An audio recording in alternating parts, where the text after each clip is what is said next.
Good morning mga kasulo.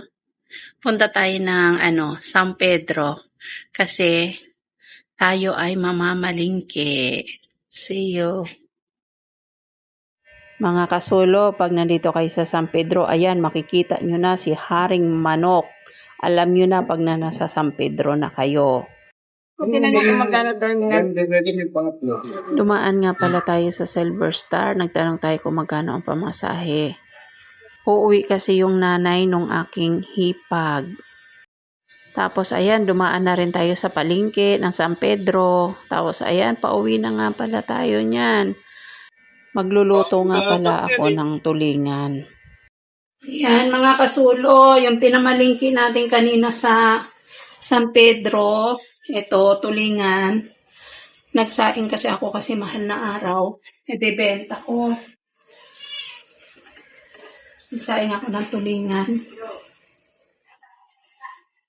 Yung tulingan ko nga pala mga kasulo, binalot ko ng kaunting dahon para naman may flavor. Nakakadagdag aroma din kasi yung ng dahon ng saging. Mabango siya. Tapos, ayan lang, simpleng-simple lang yan mga kasulo kasi mahal na araw nga kaya mag-isda muna tayo. Balikan nga natin mga kasulo yung aking pagpunta doon sa bus station.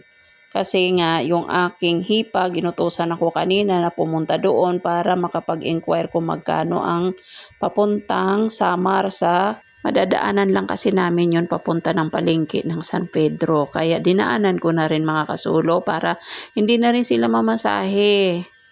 Doon kasi ako mga kasulo namamalingke dahil talagang makakapamili ka ng sariwang isda, magandang klase ng mga gulay doon, maganda talagang mamalingki. Kaya minsan dumadayo talaga ako doon. Ayan, nag-init naman tayo ng mantika kasi tayo ay magluluto ng ulam natin sa tanghalian, pink tuna. Ayan, sinigang yan. Ayan, ginisa ko na yung mga ingredients natin. Mga kasulo, yan kasi ang ulam natin ng tanghalian. Ulo ng pink tuna. Sinigang pala yan mga kasulo, kalamansi ang aking pinang-asim dyan. Ayan, nilagay na natin yung ulo ng pink tuna. Hindi ko nga pala yan hinalo kasi madudurog siya. So, ang nilagay ko nga pala dyan na pang-alat ay patis. Tapos, nilagyan na natin ng tubig, nilagyan na natin ng sili. Hintay lang natin na kumulo. Ayan, tinakpan muna natin. Tapos, ayan, nakulong-kulo na. At saka natin timplahan mga kasulo. Napakasarap po niyan. Ayan, nilagay ko nga pala yung kalamansi. Tapos mustasa nga pala ang nilagay ko dyan mga kasulo para mas masarap.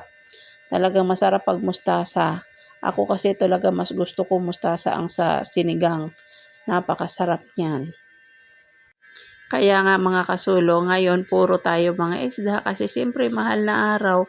Kailangan din natin medyo mag-sacrifice tayo kasi mahal na araw. Subukan yung mga kasulo, masarap yan, sinigang sa kalamansi. Ayan mga kasulo, yung akin namang sinaing na tulingan sa labas, sa uling ko rin yan pinalalambot. 5 oras kong pinalambot yan, hanggang buto, masarap talaga kasi malambot. Ayan mga kasulo, tikman nyo yan, napakasarap, gawa din kayo. Salamat mga kasulo sa inyong pagsuporta.